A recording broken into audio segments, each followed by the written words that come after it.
Friends, in Universal Book Club, I like to illustrate how God speaks through all authors, all artists, and even in these great reviews. But you can capture the eternal truths of God, words of wisdom, universal themes, history lessons, just by reading titles, captions, and some quotes. Let's go there. It runs in the family. The Spinach King. Great story.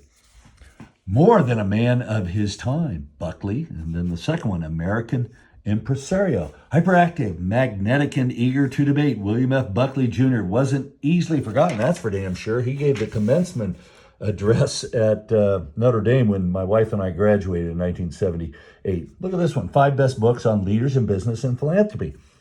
And he lists his 5 best. These are good ones. But I love this quote. There are no ugly women, only lazy ones. Well, you can say that about men or anyone on the gender spectrum. A long, hard road to a home. Strangers in the land. Yeah, just retelling of the same old story. Chinese immigrants faced violent hostility while helping to build the American West. That is true. Returning to home truths. The family dynamic. Siblings who claim to get along all the time are most definitely hiding something. Amen to that. There we are back with Buckley. The Great Pyramids. How to get to nowhere. He was difficult, but that's okay for a man to be. Better that than too easy, all right? In the office on a date at the casino, Frederick Barthelme's men are united in haplessness. Interesting.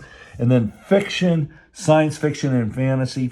Friends, if you just read these titles, or you could read one paragraph, you just realize what we've known all along, that often reality is stranger than fiction. That's why we like fiction so much. It's an escape from reality. Okay, the front runner, racing against himself. Prefontaine's competitive drive made him intimidating to other runners. I run to see who has the most guts, he said. The real purpose of running isn't to win a race. It's to test the limits of the human heart. Many great athletes are wired like this great athlete was, right? Tastes and traditions. The chef recommends.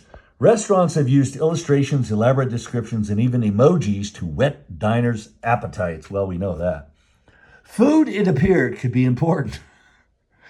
It could be an event. It had secrets. This was the great author Anthony Bourdain. And then finally, shortcuts on history, spreading the word, page by page, noble fragments. And this one, Johannes Gutenberg, a known legend in print. So just great history lessons here.